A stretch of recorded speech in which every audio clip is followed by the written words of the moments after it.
Nakakainis, sobrang minalas ako sa laban na to. Tara, Che, kung sino-sino nilalabanan mo, testingin mo naman ako. Tara, malakas ka ba? Oo naman. Hirap na hirap ako dito guys kasi Nathan na naman yung kalaban. Ang masaklap pa niyan, naka-vengeance pa. Oo, mape-first blood ko siya dyan pero hindi ko yung labis na ikinatuwa. Ramdam ko na kasi ang mangyayari sa akin mamaya. Hindi ko ba alam kay Monton kung bakit ginawang marksman tong Nathan, mage build naman. Kita nyo naman kasi lugi na nga sa sabayan, may vengeance pang panglaban. Pero sige, kahit alam kong ako'y lugi, tuloy pa rin. Sakit.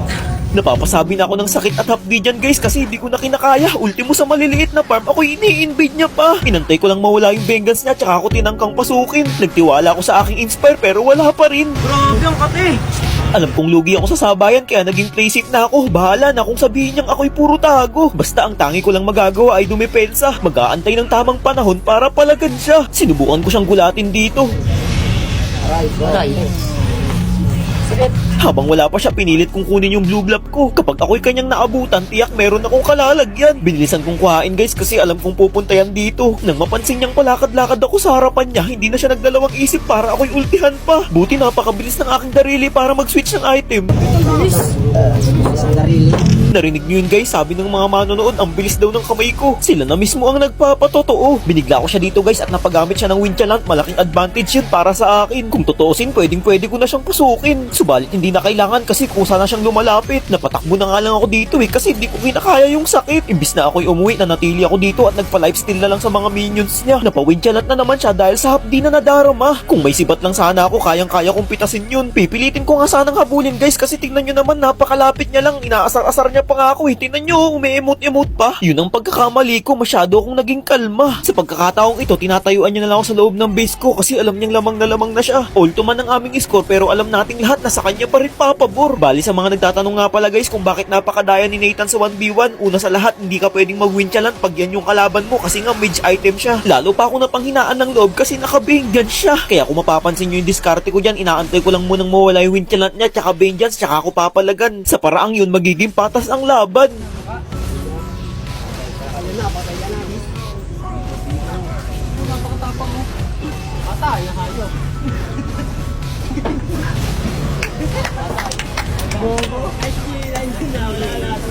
Akala ng lahat makakambak ko pa kasi tinan nyo naman 24 minutes na ang nakakalipas. Subalit napakaganda ng flow ng mga minions niya. Imbis na tapusin na, nag-def pa ako. Yun, may pag-asa ka pa. Bigyan ka pa ng salita. Ikaw pa isang tore.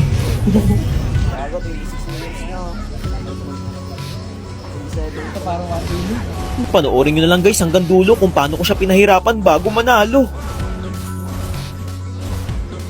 May pressure, pinipressure mo eh.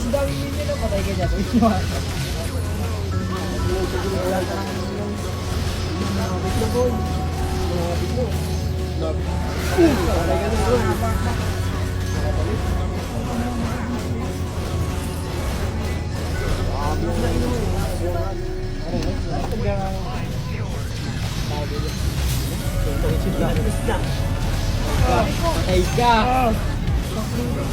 Balik yung buhay. Daya. Ayun na. Nagkakapaya. Ayun na, Diyos.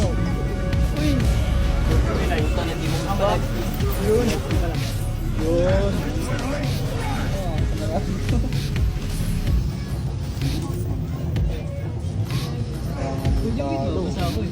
Pares ano eh.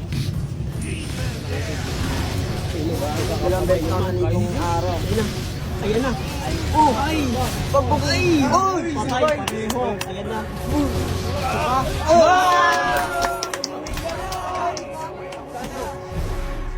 Tapos niya. Tapos niya, boy. 17. Diyan mo lang yan. Si Kekon.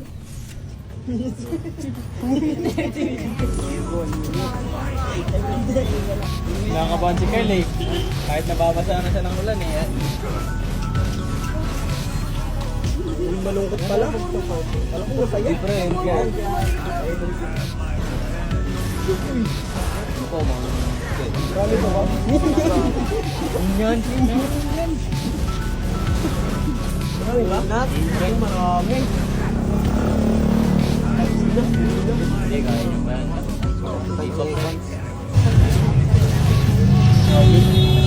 Sukulak ko. Parehas matigas ah. Parehas matigas, parehas may tira.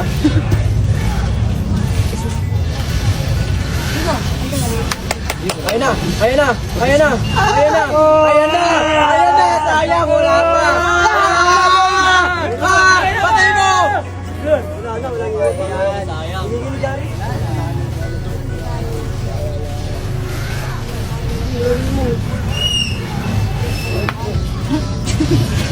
Ayan na!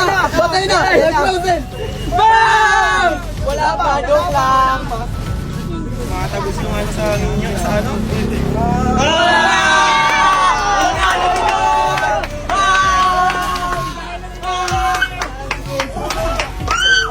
Umuwi ka na! Umuwi na kami! Umuwi ka na kami!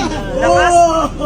Lakas ng amoy! Naka-jacket! Lakas yun! At ayun na nga guys, dito ko na-realize na hindi araw-araw palaging panalo. Minsan darating din tayo sa puntong ganito. Si Manny Pacquiao nga natatalo kahit boksingero. Hoy! Wala ko si Kyrie to! Wala ka nito! Ano si Kyrie? Wala ko nito! Sorry!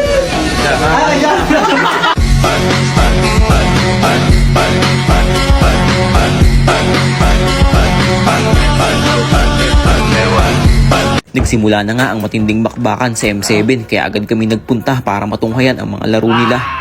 Sino to? Ako si James Reid. James Reid! Legit, that's real. That's true. Ano na yan? Kala ko si James Reid. Pagbaba namin, ang nandito pa lang ay si Sir Elgin. Maya-maya dumating na rin sila Sir Puego. Pagkarating namin, nagulat si Kerax kasi kala niya artista yung bumaba. Sabi ko naman sa kanya, kalma, ako lang to. Sobrang saya nga ng pakiramdam ko sa part na to guys kasi nga first time ko makakapasok sa ganitong event. Tapos sa Indonesia pa. Parang nung nakaraan lang, nagtitinda lang ako ng ice crumble sa gilid-gilid. Ngayon nandito na. Kinakabahan ako baka mapagkamala nila akong pro player. Pagkapasok pa lang namin dito sa loob, sobrang lawak at napakaraming taong nanonood. Sobrang nanlaki ang aking mga mata kasi hindi ko inaasahan na ganito ang aking makikita. Nung umupo ako dito sa pinakaunahan, nagsigawan agad yung mga tao. Akala nila siguro ako si Kyrie. Lax, kinakabahan ako. Oo. Ba, mapagkamala ng pro player dito. Feeling ko rin eh. Baka nga ikaw yung kukunin na lang tapos pakitin doon sa stage para maglaro. Oo, kasi minsan diba napagkakamalag ka sa Pilipinas as pro player. Baka kanina nga nung pagpasok ko nagsigawan agad. Kala nila ako si Kyrie. Oo ba? Sabi ko no. No, okay. Ano lahat? Pwede na rin, Kyrie. Boss, laro tayo boss. Kaso pa-animate ako. Tingin ako.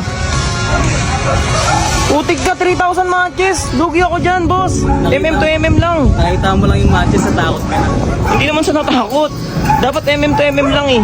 Lugi yung pani sa lugi yung MM sa pani mo. Subukan lang natin boss, most good main ka eh. Guys, pani main yung kalaban natin ngayon. Sabi ko MM to MM lang eh. Ako din Seth, yari ka ngayon, kikebo lang ito sa mukha. Hindi, wow. Sinabihan niya ako natatakot guys kaya pinagbigyan ko. Napakalupit mag-cable, kabisado. Sobra akong nataranta at hindi ko na alam kung saan ako pupunta. Pero lumaban pa rin ako hanggang sa huling buntong ng aking hininga. Napakalikot niya gumamit ng funny, parang Spider-Man. Tingin ko tuloy nung Elric, kanya lang akong pinagraraluan. Grabe paikot-ikot parang si King Jasro. Nang maubos ang kanyang enerhiya, hinabol ko na. Kung gaano siya kabilis mag-cable, ganun din siya kabilis tumakas. Apaka-alerto niya nga sa ulti ko, nagawa niya pang makaiwas. Kung tinamaan siya doon, pati balahibo ay lagas. Sa puntong ito, laki ng pagtataka ko kung bakit alam niyang nandito ako sa damo. Bigla ba namang dumuyan-duyan sa harapan ko? Sinundan niya pa rin ako kahit alam niyang ako'y umaatras na. Tingin niya yata ganun lang kabilis mabigyan ang bida. Mapipitas ko na sana siya dyan pero kunwari ako'y nagkamali para naman mabawasan ang kaba niya ng kaunti. Dumating pa sa puntong pati yung blue blood ko hindi niya pinalampas. Na-corner ko na siya kaya wala na siyang ibang no choice kundi pumalag na lang sa akin. Tinayuan niya pa talaga ako. Masyadong nakampante si Iho. Kahit gaano siya katulin kumable guys, na-outplayed pa rin siya sa mga ginagawa ko sa kanya. Balak niya na naman sanang kunin yung blue blood ko. Kala niya hindi ko alam kung nasan siya. Nagkahiyaan pa kaming dalawa kung sinong unang lulusob dahil malakas ang aking loob. Ako na ang sumadya sa kanya. Masyado rin kasi ako malikot guys kaya nahihirapan siyang hulihin ako. Natatimingan ko rin kasi kung kailan siya mag-uulti. Sa paraang yun siya pa ang nasasawi. Sunod-sunod na yung mangyayari sa kanyang kamalasan dyan. Naka-item na rin kasi ako kaya ganun na lang sa akin kadaling siyang bigyan. Nagkakamali-mali na rin pati yung mga tali niyang binibitaw. bitawan. Tingin ko nga guys, nawawala na siya ng pag-asa eh. Lalo na nung ako naman yung kumuha ng blue block niya. Medyo alanganin pa yung pwestuhan ko dito. Kumbaga, pag kumable-cable siya, maiipit ako. Buti muli ko na naman siyang naisandal sa bato. Simula nung nabasa ko na yung mga galaw niya, paulit-ulit na rin ang mga nangyayari sa kanya. Pang-early lang kasi ang panin na yan, ba't kasi ginamit pa sa akin? Kahit main hero pa, hindi ako kakayanin. Bali, 5-1 na nga pala yung score namin, kaya tumatayo-tayo na lang ako dito. Tinaon niya pa nga akong pasukin nung nagpapalit ako ng item. Tingin niya ata makakadikit siya sa akin. Papalapit pa lang, nagagawa ko na siyang lusawin.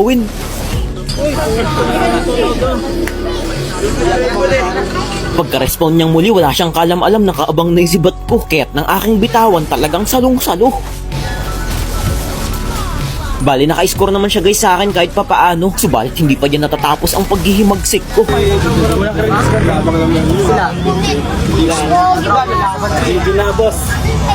Ayan lang siya. Eh, si Kylie. Wala, kulang daw credits niya. Wala nang credits na lang. At ayun na nga guys, hindi niya ako natalo kaya inabutan ko na lang siya ng sticker dito.